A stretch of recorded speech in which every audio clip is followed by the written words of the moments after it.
Hops, the spice of beer. Seriously, if malt is the body, hops are the personality.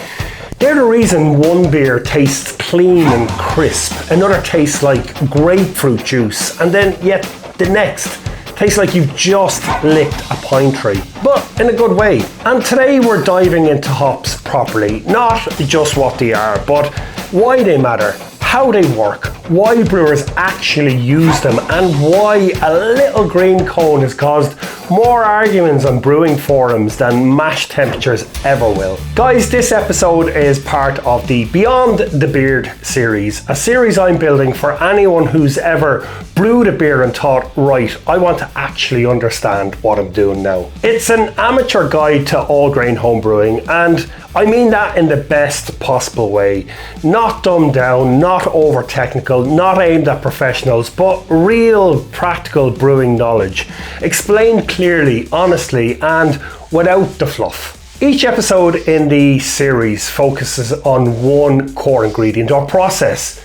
Now, we've already discussed the brewing process, equipment, and for the ingredients, I covered malt in the previous episode, and this right here is the hops chapter. Later in the series, I'll be looking at yeast and water too, and everything else that will help you on your journey to making great all-grain craft beer. And alongside the videos, I've put everything into a book, Beyond the Beard, an amateur's guide to all-grain homebrewing. Same topics, same philosophy, same voice, but in much more detail than I can ever explain over a YouTube video like this. So you can get it as a digital download if you want it on your phone, tablet, or brew day bench, or as a proper hard copy.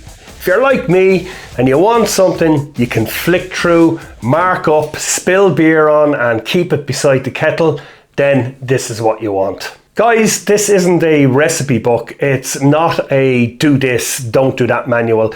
It's all about things that work. So when you brew, you're not just following steps, you're making decisions. And the idea is simple. You watch the episode, you read the chapter, and suddenly all the pieces start clicking together. And if you're enjoying the Beyond the Beard series, the book is where it all lives in one place. Guys, links are below, and now let's talk hops.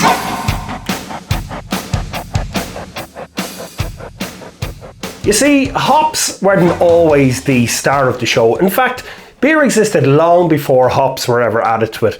Early beers were flavoured with herbs and spices, things like yarrow, heather and bog myrtle.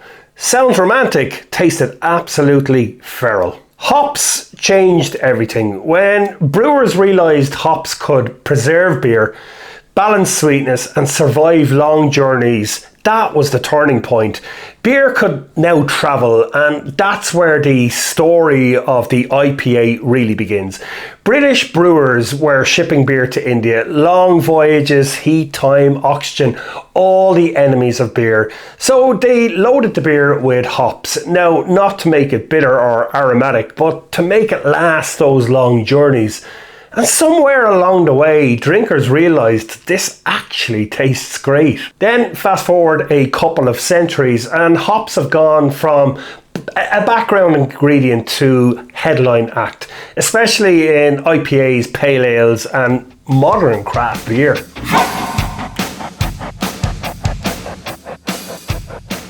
So, what do hops actually do?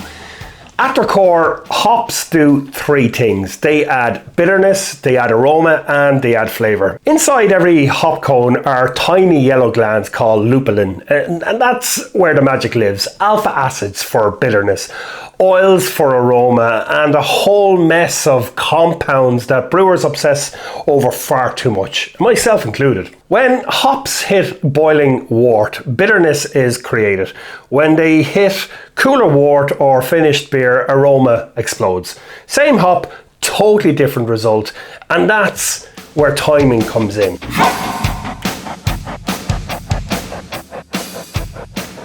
You can basically take one hop, say Citra, and completely change the beer depending on when you add it.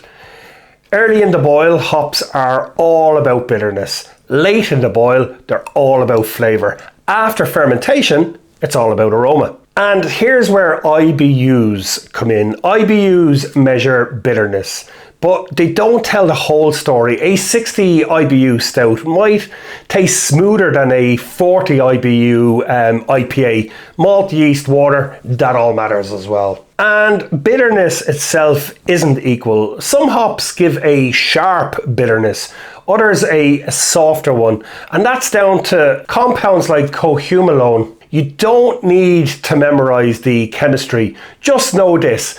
Not all bitterness feels the same. Brewing is balance and always has been.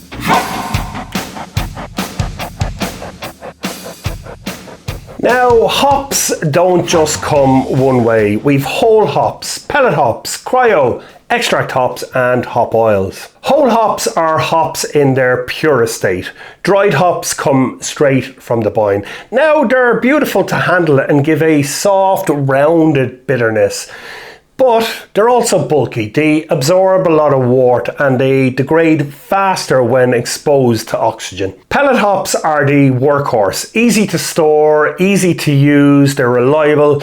That's what most homebrewers use, and for good reason. Then cryo hops. Cryo hops are like hops on espresso. More aroma, less plant matter, big impact.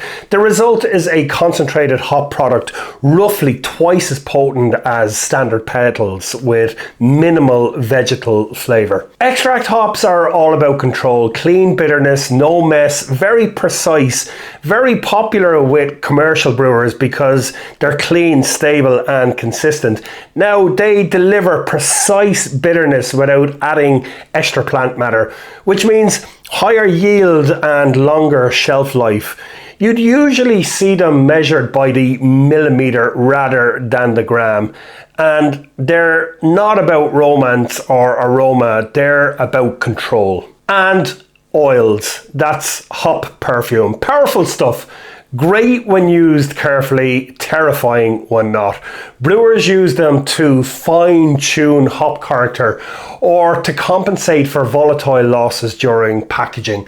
The results can be remarkable, but precision is key. A little too much can feel artificial or perfumey. Different tools for different jobs.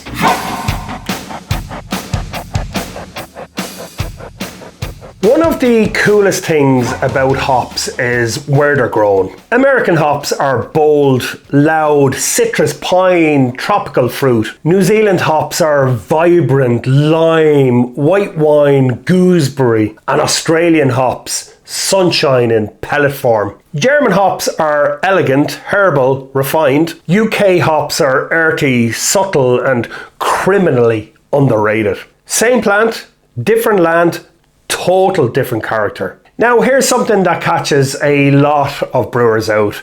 Hops are fragile. Heat, light, oxygen and time, those are the enemies. And the best way to store hops? Vacuum sealed, frozen, end of story. But every time you open a bag, oxygen gets in, even if you reseal it fairly quickly and freeze it again, damage is being done slowly, quietly. Fresh hops smell bright and alive. Old hops smell dull, sometimes cheesy, sometimes like regret.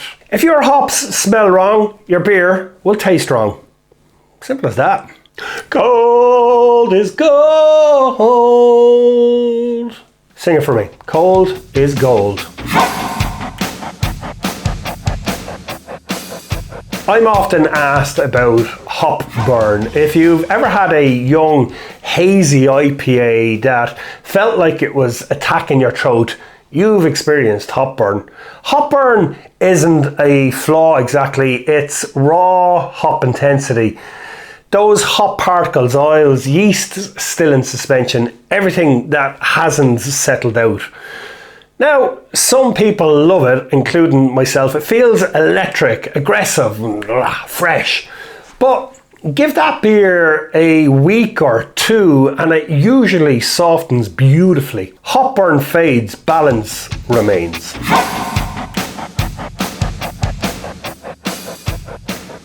Now guys, here's where I get a little opinionated. Can you substitute hops in a recipe? Yes, Yes, you can. But are you still making that beer? No. Hops define beer identity. If a recipe calls for Citra and Mosaic and you swap in whatever's left in the freezer, you might make a great beer, but you've changed the DNA. And don't get me wrong, that's fine as long as you're honest about it. If, let's say, you're cloning, stay faithful. And if you're creating, boom, go wild. Substitution isn't lazy. Unintentional substitution is. Know why you're changing something. Now, my personal take is let the hops swim. I've got hop spiders, hop bags, filters, all of it. And most of the time, I just throw the hops straight in. You see, hops want contact. They want to move. They want to move around. When spiders clog, utilization drops. So I let the hops swim, let the trub settle later, and deal with the cleanup afterwards. Maximum flavour first, tidy kettle second. Because brewing isn't about perfection, it's about intention. Now guys, I've barely scratched the surface here. In the hops chapter of my ebook, I go much deeper. Proper explanations, structured sections, storage guidance, substitute philosophy, hop varieties from around the world, and practical brewing insights you can actually use. It's part of the Beyond the Beard, an amateur's guide to all grain homebrewing, and it's written exactly like this episode. Clear, honest, and brewer first. If you want to understand hops without drowning in chemistry textbooks, that's where it lives. Guys, the links are below. Hops are more than bitterness. They're history, geography, chemistry, art. They're the reason beer keeps evolving and why no two brewers ever agree on the best hop. And that's how it should be. Cheers, and I'll see you guys in the next episode.